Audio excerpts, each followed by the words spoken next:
Before we begin, please support the channel by subscribing, liking, and sharing this video. Constructive discussion is always welcome, and we invite you to share your views and insights in the comments. July 28 Market Review, Macro Rotation, Tech Earnings, and Infrastructure Data. This video presents a direct informational narration of the source document. We have 6 main topics on the agenda today. First, macro indices and sector rotation. Second, South Korean retail ETF buying. Third, the Fed outlook and seasonal trends. Fourth, Seagate and KLAC earnings reviews. Fifth, a reality check on Corning and Marvell. And sixth, storage, data centers, and power.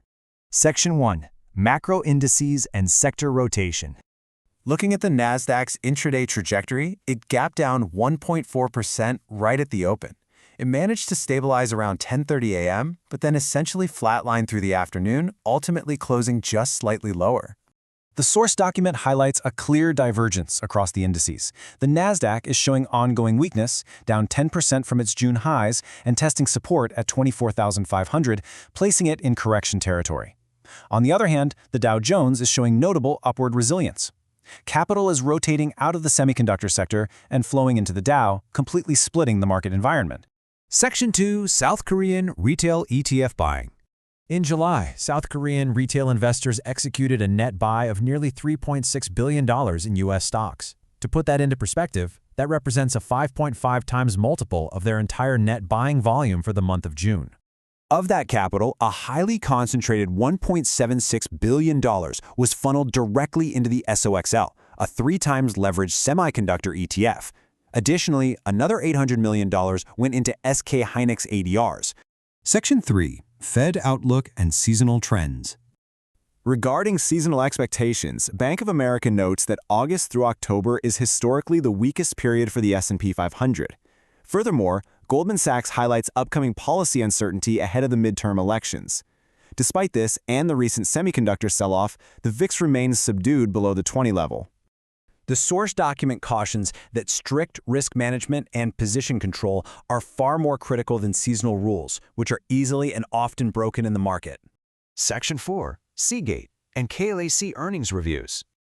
Reviewing Seagate's robust data, fourth quarter profit came in at $1.29 billion, up significantly from $488 million year over year.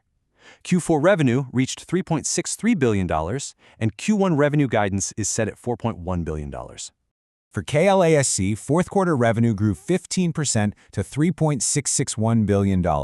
However, free cash flow declined 23% year over year, down to $817.1 million, and their Q1 guidance of $4.0 billion came in slightly below market estimates. Section 5. Corning and Marvell reality check. Corning reported a strong Q2 with revenue growing 17%, but looking forward, their Q3 guidance of $4.9 billion to $5.0 billion implies that quarter-over-quarter growth will decelerate, slowing from 9% down to a range of 3 to 6%. As the market rapidly squeezed its valuation, Corning's stock retraced approximately 58% from its June high of $27. Looking at Marvell, the source document notes that public stock endorsements from influential industry figures can trap retail investors. Without deep supply chain visibility, these endorsements can lead to poorly timed market entries at peak valuations. Section 6. Storage, data centers, and power. There's a severe divergence in the storage market. Consumer SSDs are currently facing canceled orders and price drops. In stark contrast, enterprise AI SSDs, which demand high density, are experiencing a severe shortage and maintaining high margins required by top-tier data centers. Finally, analyzing data center power infrastructure ahead of tomorrow's tech earnings and the Fed decision. APLD reported Q4 revenue of $259 million, a 407% increase, alongside a net loss of $112 million. Meanwhile, Fuel Cell Energy reported Q2 revenue of $1.065 billion, up 165.5%, with an EPS surge of 680% to 0.78.